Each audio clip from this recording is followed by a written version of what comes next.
ពា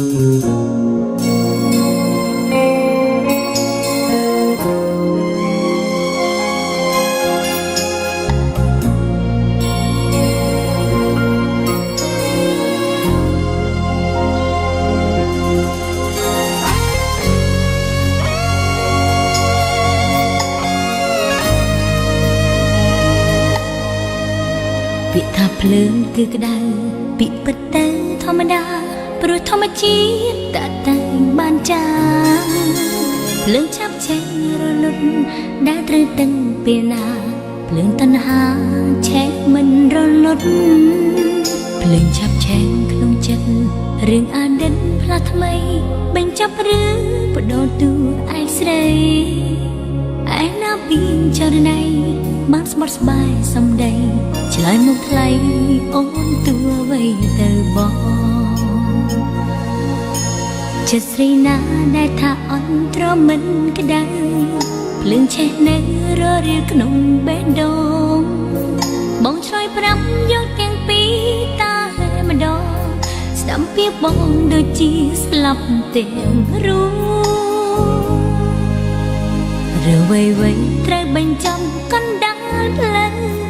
សូមបងតាំងថ្នមទូអាចបងថ្មីចុះ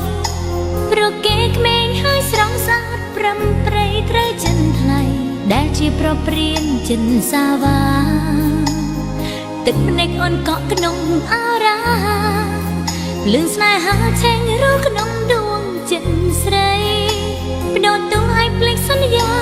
ឲ្យតណ្ហាផ្លាស់ចិនថ្លៃរូបបងនេះជាព្រាននារីចិត្តត្រជាក់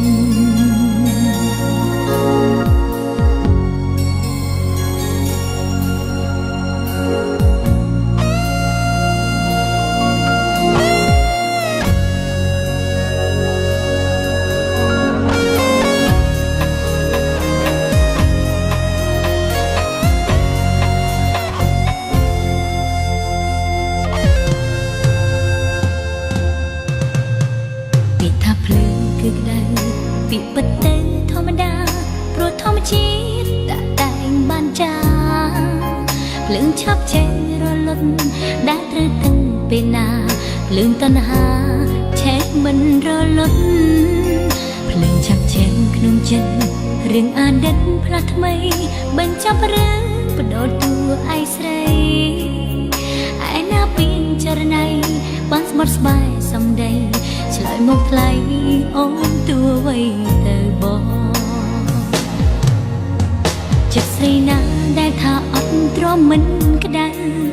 ភ្លើងឆេះនៅររៀលក្នុងបេះដូងបងឆ្លើយប្រាប់យកទាំងពីរ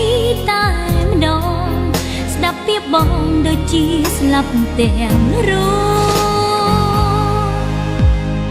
បឬវៃត្រូវបញ្ចាំកណ្ដាលផ្លូវសូមបងតាំងថ្នមទូអាចបងថ្មីចុះព្រោះគេក្មេងហើយស្រងសាទប្រំប្រៃត្រូវចិនថ្លៃដែលជាប្រព្រានចិនសាវាទឹកភ្នែកអូនកក់ក្នុងអរា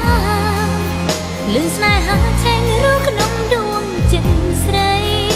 បដូរតួឲ្យភ្លេចសន្យាឲ្យតណ្ហាផ្លាស់ចិនថ្លៃរូបបងនេះជាព្រាននារី